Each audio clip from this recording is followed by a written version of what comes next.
I'm Greg Giuliano.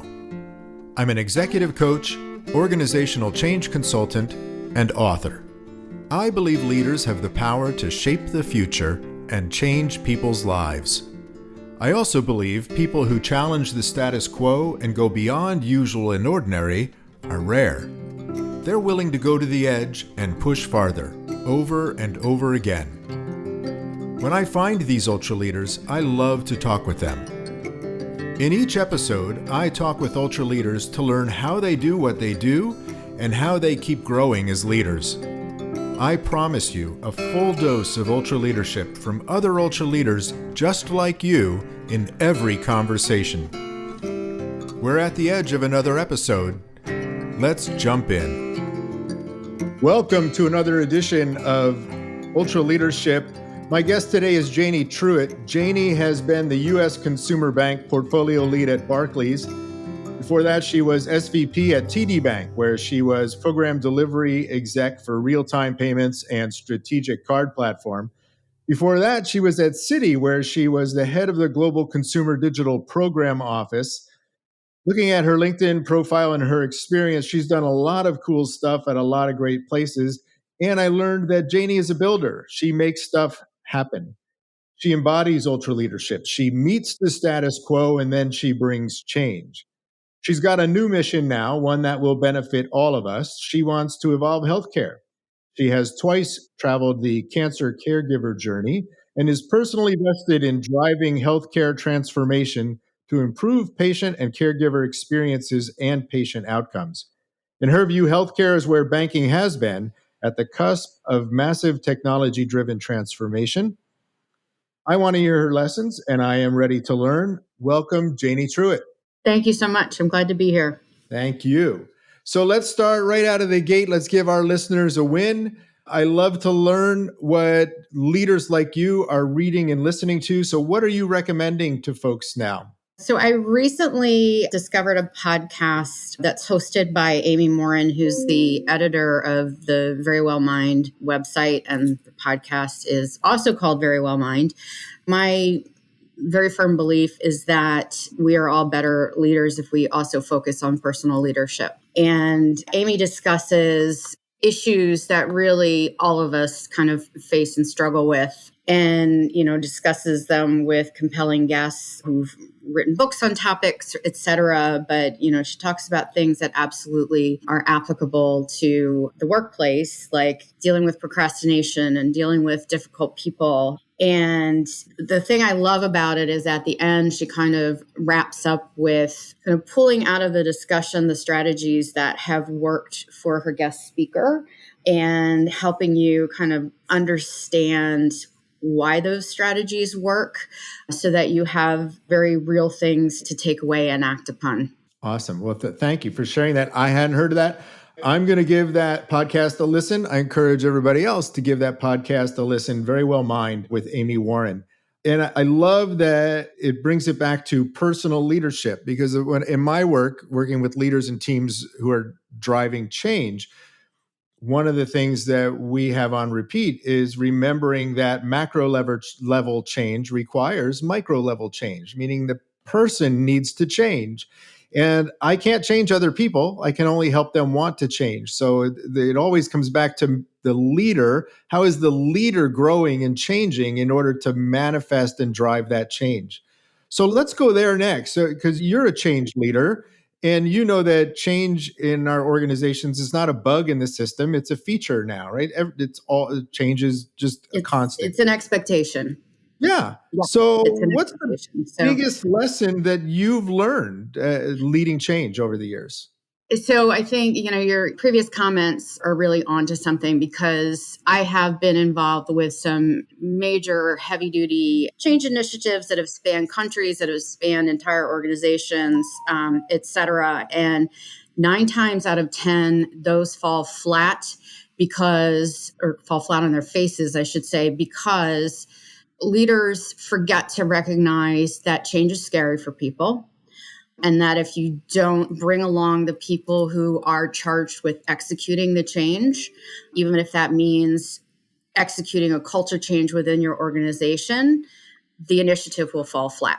because they might do sort of the tactical things that, like the systems changes or the retraining of customer service representatives that are necessary to support the change, but they don't think about process. They don't think about interaction. They don't think about, at the end of the day, engaging people by helping them understand the WIFM, the what's in it for me, why is this change a good thing for me, and not just another painful change that you're making me go through. Yeah. It's amazing how many people today still think, oh, I sent an email.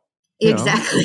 You said it once, and forgetting, Bill Bridges in his book Transitions talked about the difference between change, right? That external event, that announcement, oh yeah, we're going to do something different. Well, there's that whole gap between the announcement and when it's going to be actually realized. And how Right. do you help people through that space that he calls the neutral zone? That's a Right. lot of, and that's not change management, that's change leadership, right? It is. It absolutely is. And I think that is kind of a craft that's overlooked in a lot of corporate changes, and it's not only the what's in it for me, it's helping people understand how their daily lives are going to change after this change is implemented. And hey, it's not as bad as you think, because often change is scary to people because there are so many unknowns. And the more you can help define those unknowns, the more you get them engaged and bring them out of that place of terror. Right. Right. We all have a normal, our comfort zone. And you just announced this change, and that means you're going to change my normal, my routine, the way, so being able to answer those questions over and over and over again of what's going to change and why is it going to change and how's it going to happen and what's the impact on my team and what's in it for me, right? So all those questions that people always have, that, so being curious about anticipating the resistance and being curious. So a lot of what you've done as a leader in leading these is enrolling people and influencing people and kind of going into that scary, finding them where they're scared and kind of metaphorically taking them by the hand and gently walking them out of the darkness into the new reality. So it's really easy for you. You've been doing it for a long time. You've been very successful at it. When you're really good at something, you forget that it's hard for everybody else. So if you were laying out a big change initiative now and you need to bring a whole bunch of us along, what are some things that from day one you would say, we got to do this? So I think that it starts with a very thorough explanation of why we're doing this, because a lot of times changes are announced just, that makes it seem like change for the sake of change rather than this is how it's going to benefit the company. And then honestly, it's a lot of FaceTime. It's a lot of meeting with groups and having very honest conversations with them and hopefully getting them to disclose why this is so scary to them and addressing those fears head on. Because if otherwise they're sort of half vested and you don't make all of the change in process and culture and all of the softer tactical things that need to be done to make a change effective and to make it work. Yeah. A lot of engaging, building relationships, being curious, right? So what's going on with you, right? So helping people come to understand and answer their questions. And it's over and over and over again, right? When you're the leader of change, it's not a one and done. It's a way Absolutely. of showing up. So this is a two-parter question. You've heard a lot of bad advice that people give about, so it's the worst leadership advice you've ever heard. And when you're talking with younger leaders, early career folks, frontline folks, what's the advice that you share the most that isn't bad advice? Or at least I hope it's not bad advice. But, I think that I came into the workforce at a time when people mistook leadership for being the boss.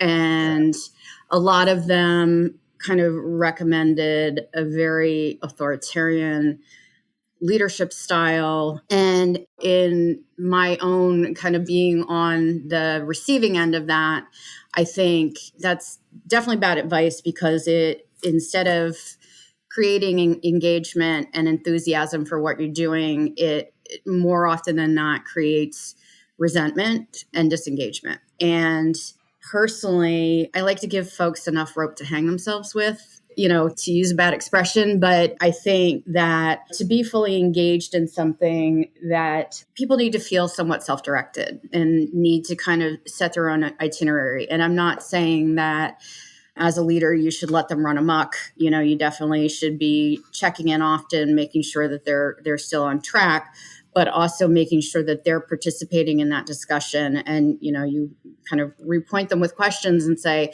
okay, we kind of want the outcome to be this. How do you propose we get from where you are to this? And let them participate in the outcome. So I don't know if that exactly answers your question, but yeah. Yeah, before we get to what advice you share, I just want to follow up because I think what you just said is really important. So I'll feed it back to you. That authoritarian style, it might work in the immediate, but it has a very short shelf life. Yes. And it's the fastest way to disempower someone, especially a high performer who you hired them because they are really good and they can deliver. And now you're just telling them what to do. So if you want to encourage quiet quitting, as we call it today, but it's really just disengaging someone and disempowering someone to the point that they are, scrubbing up their profile and their resume and looking for the door, then go by all means, be an authoritarian and be coercive. But it's just such a limited shelf life, and it's actually counterproductive. Absolutely. And then as far as advice to young leaders, it's probably going to sound like I'm harping on this point by the time we're finished, but, I'll go back to personal leadership. And I think for young leaders, it's understanding yourself, understanding your own motivations so that you can connect with your employees, understand what motivates them, understand what their special skills are, what they bring to the table, what makes them happy so that you can construct effective teams and cover all the bases that you need covered to get something done. So it's, know yourself to help you know others. Yeah. It's like, don't be a boss. Being a boss is lazy. Be a leader, right? Right. So being a real leader, not just a boss, to bring people together, to make them empower people as individuals and make them a great team. So when you think about a great team, teams that you've led, teams that you've been a part of, what's been the through line, the thread that's been the common behavior or practice that if everybody does it, the team's performance just elevates? First of all, I think it's, and this is going to sound odd, but I think it's giving everybody guardrails. Because the thing that I've seen that creates conflict and misdirection within teams the most is when people start to step on each other's toes because they don't understand what their role within the team is. And the best way to kind of create those guardrails is understanding what the particular person brings to the table. And, and some of that comes from what function are they coming from, what group are they coming from, et cetera. But people like to do what they're good at. So if you can figure out what somebody's really good at and what they contribute to a team, then that makes all the difference in the world as far as having everyone engaged. And then I will also say that creating trust within the team is huge, because if somebody's struggling, they need to, whether they're overloaded or there's just something that they don't have the connections to get done within the organization, whatever it is, they need to have the confidence that they can raise their hand and say, hey, I need help with this, and not be seen as someone without strength or someone weak. So just forging that sort of connection among members of the team, I think, is vitally, vitally important. Yeah, creating that culture where it's okay to be vulnerable. It's okay to say, hey, I don't know this. I need some help. And trusting that there are people on the team with you, in the boat with you, who, they're my phone a friend. They are, right? Right. They're who I go to. When you talk about guardrails, it's one of my ABCs is aligning people. And it's really aligning them. Here are the guardrails, right? Here are our shared goals. Here's how we're measuring success. Here's your role. Here's her role. Here's his role. Right? So really giving that shared clarity is the guardrails that you're talking about. Absolutely. Absolutely. Because nothing will create conflict within a team faster than, hey, that person is doing what I'm supposed to be doing, or worse, a ball getting dropped because someone didn't understand that that was their responsibility. So in my work, I talk about it with the leaders that I coach about going to the edge, right? We have to go to the edge of our competence, our confidence as leaders, and look at what are the things that we do that not just that we're really awesome at, but what are the things that we do that we kind of get in our own way that trip us up, those as Marshall talks about it as those habits that we carry with us that we're continually working on. So if you wouldn't mind, can we go to the edge a little bit and maybe share with us what's a way that oh yeah, I wish I didn't do this. How do you get in your own way? And what's the practice that you've got to remind yourself to short circuit that habit? So another thing that I'm reading right now is Kevin Hart's latest book. And I apologize, I don't have the title at the tip of my tongue, and who knew that Kevin Hart was great at mental health advice, but he talks about monsters, and it's really kind of 8 or 9 ways that people have of thinking that prevents them from thriving. And the one that really kind of struck me that sometimes trips me up is what he calls the approval monster. And it is seeking approval and allowing your feelings about your work or your contentment with your work to rely on what is fed back to you about your work. And he talks about developing sort of the inner strength to be honest with yourself and to recognize, and to have the faith that you're doing a good job, you're making the right decisions, and that sometimes no matter what you do, you're not going to get the approval of your boss, of your coworkers, et cetera. And in those cases, it's sometimes better to just recognize that and walk away and go where there's a better match between what you bring to the table than where you are. That was kind of eye-opening for me because I'm like, yeah, I do that from time to time. And it does, I think it gets in the way. Sometimes it causes you to change what you're doing, even when you're on the right path. Yeah, I love that. Who knew about Kevin Hart? Now I got to go and get that so I can listen to that on my next run. And I don't think you're alone in that. So I think that a lot of us, that approval monster is very real for a bunch of us, no matter how high we get in an organization. That's still something a lot of us have to deal with. Thank you for sharing that. I appreciate that. So I'm going to give you a chance too. I always like to end things with an expression of gratitude. So I'm curious, what are you grateful for today? So first and foremost, always is my son. Apart from that, I would say, this might be surprising coming from a middle-aged woman, but I would say my age and my experience. I think that it has given me sort of a level understanding of myself and a level of perspective that's made it a whole lot easier for me to deal with the world, to manage other people, to interact with other people. And it's given me the confidence just to know that I have a lot to contribute and bring to the table. 100%. Thank you. I am grateful for you, for what you've shared with us today, for what I've learned because of our conversation. I really appreciate you being here. Thank you so much. It's been fantastic. Thank you. Thank you so much. This has been a great conversation. All right. And that does it for us today. Thanks. If you're enjoying Ultra Leadership, please take a minute and give us a review wherever you find your podcasts. And please stay in touch. Sign up for our Ultra Leadership newsletter at ultraleadership.com. Now, before you jump to your next meeting, I invite you to reflect on what you heard today. What stood out for you? What insight might you want to incorporate into your leadership practice? Until next time, remember, as a leader, you always have the power to shape the future and change lives. So go to the edge and push farther.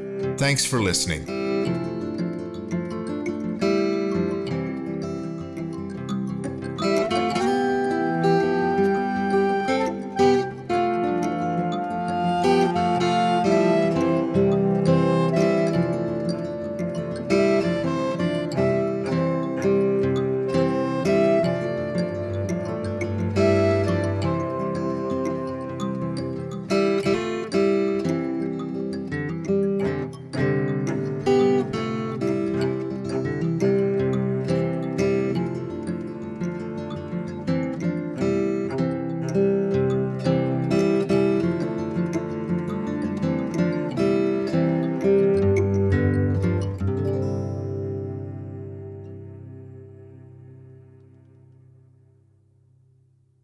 This is thepodcastfactory.com.